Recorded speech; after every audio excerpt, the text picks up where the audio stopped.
अगर आपका फैमिली है 6 लोगों का और 50,000 रुपए महीना अगर आप ज़्यादा कमा रहे हैं, तो क्या आप उस बेसिस पे अपना जॉब छोड़ सकते हैं? काश एक सेंट्रल बॉडी जैसे कि सेबी एक ट्रेडर का पीएनएल एनालाइज करके उसे वो लाइसेंस इशू कर दे, ताकि ये सारे स्कैम्स, ताकि ये सारे पीएनएल्स, एडिटेड पीएनएल्स, फेक पीएनएल्स ये बंद हो जाए। और ये जितने लोग कमेंट करते थे कि मार्केट से कंसिस्टेंटली प्रॉफिटेबल होना इम्पॉसिबल है, मार्केट में सिर्फ लक है, short term trading is akin to gambling, मुझे उन पे तरस आता था कि एक platform which is design to give you money, उसके प्रति इतना नेगेटिव एटीट्यूड कोई कैसे रख सकता है। और 6 साल प्रॉफिटेबल होने के बाद, मार्केट से ऑलमोस्ट 75 से 80 लाख बुक करने के बाद, और साइड बाय साइड अपना जॉब करते हुए जो जॉब का स्टेबिलिटी एक्सपीरियंस करने के बाद, I finally took the decision कि it is now time to be a full time professional trader.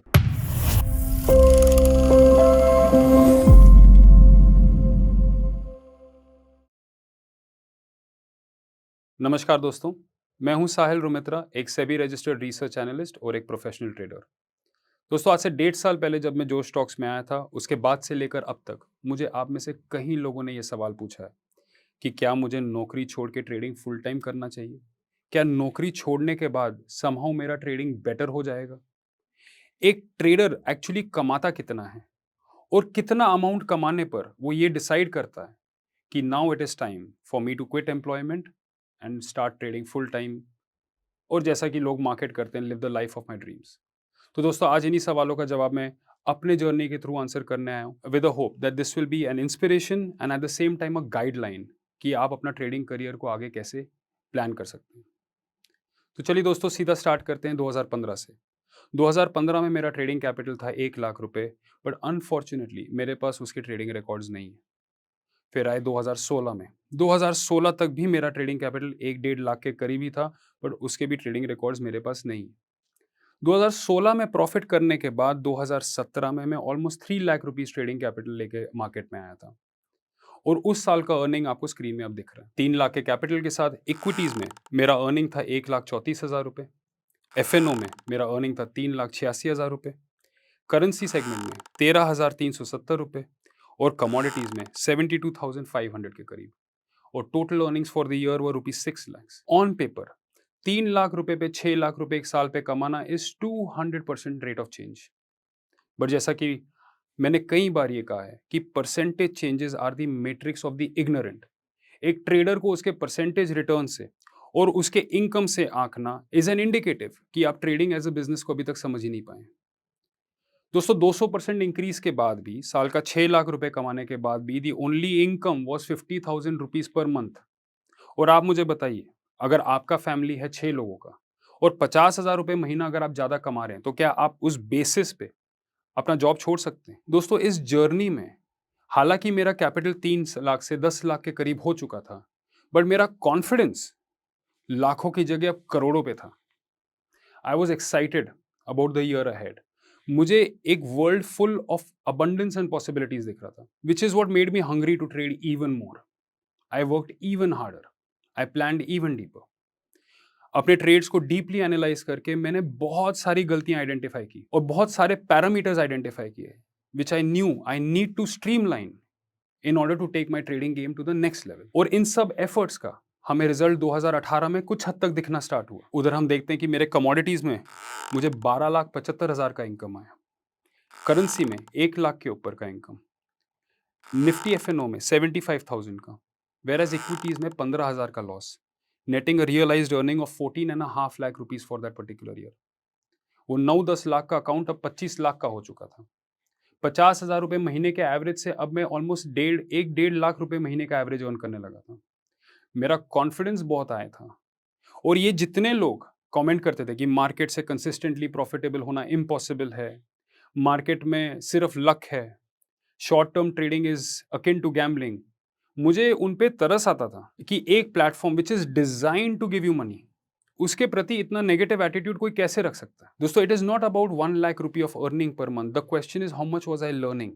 हजारों ट्रेड्स लेने के बाद, घंटों उलझने के बाद, हर एक ट्रेड के प्रॉफिट और लॉस को पर्सनली एक्सपीरियंस करने के बाद, I reached a stage where I felt even more confident to take on even bigger risks. I was more confident about how I am going to approach the market, और इसका result अब हमें 2019 में भी दिखता है।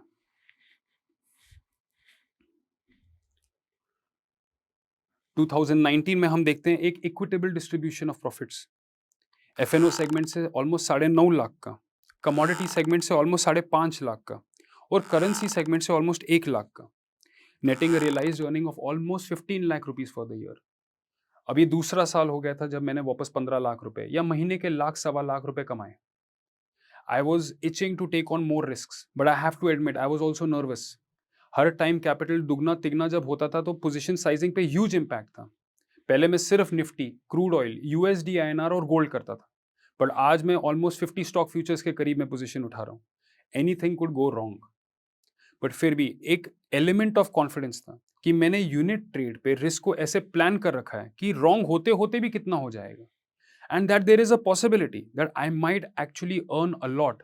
और इसका रियल रियलाइजेशन मुझे उसके एक्चुअली अगले साल हुआ जब मार्केट में कोविड आया। कई ईयर्स का preparation of trading long side, short side, of trading futures with leverage, of buying options, इन कई सालों का प्रेपरेशन इकट्ठा हुआ और मार्केट में एक मेजर वॉलेटाइल इवेंट आया which result in my career's earning highs in the year 2020। उस साल हम देखेंगे कि मेरा इक्विटीज में earning was almost 7 lakh rupees और एफएनओ से earning was almost 38 lakh rupees, resulting in an annual earning for the year of almost 43 lakh rupees.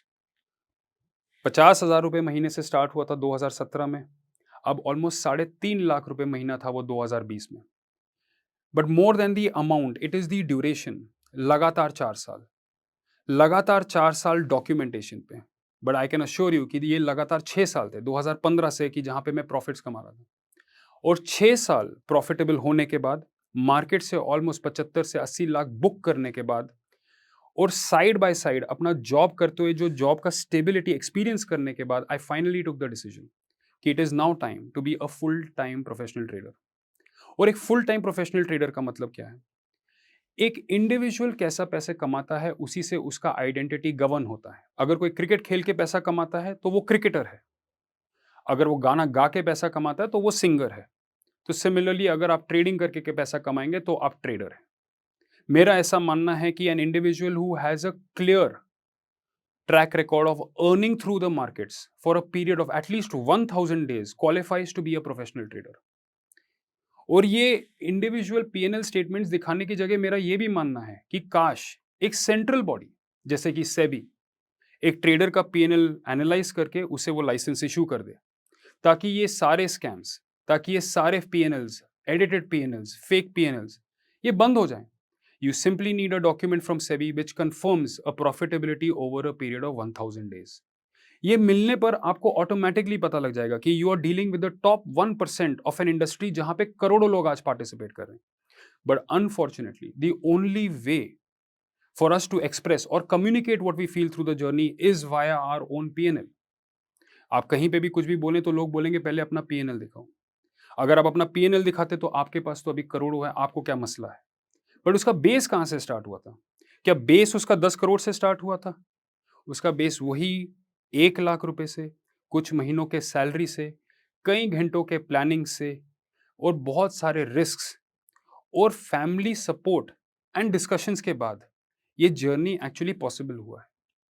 मेरा ऐसा मानना है in the success of an overall trader more than one factor are required. उसमें एक supportive family, एक family जो trust करता है, आप सोच समझ के डिसीजंस ले रहे हैं, आपका खुद के risk management systems play a huge role. दोस्तों आज की डेट में इंडस्ट्री में एक कैंपेन चल रहा है, एक systematic campaign to belittle traders and trading as a profession.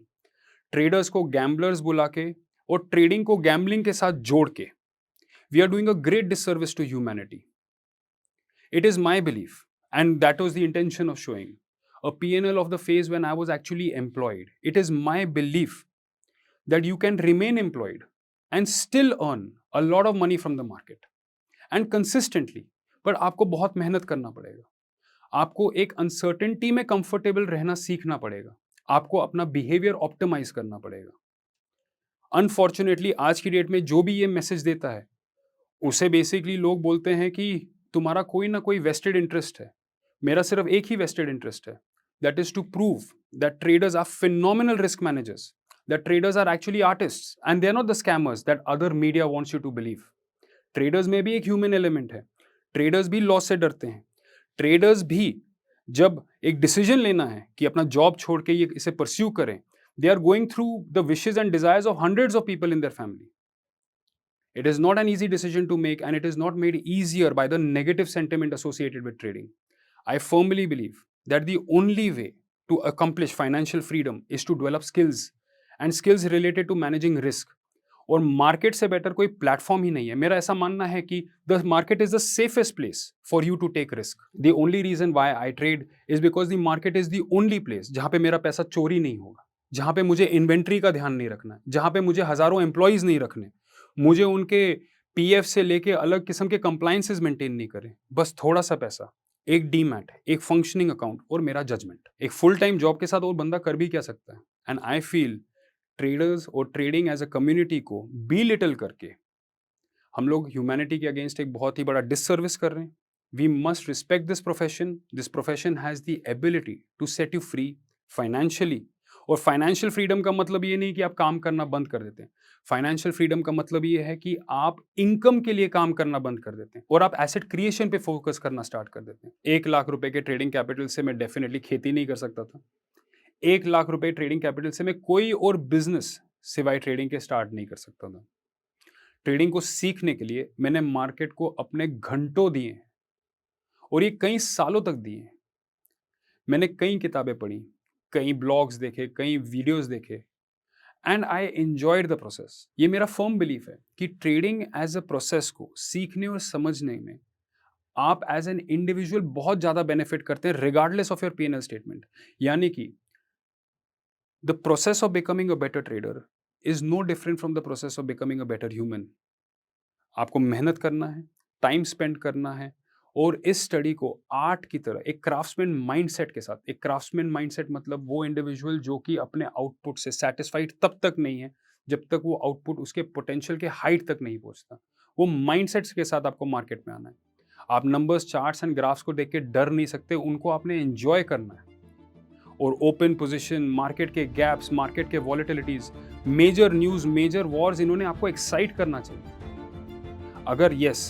अगर एक मूविंग कैंडलस्टिक को देख के आपका एक्चुअली हार्ट बीट तेज होता है, जो कि मेरा आज की डेट तक होता है, then the only word that truly captures trading for me is that I love trading.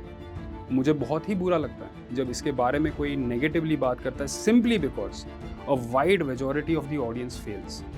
दोस्तों, ये इसका नेचर है. Failure is a part and also the beauty of this process. इसे अगर हम एम्ब्रेस करें, there is a possibility that not only will we be better traders but शायद even better human beings. आपके समय के लिए धन्यवाद.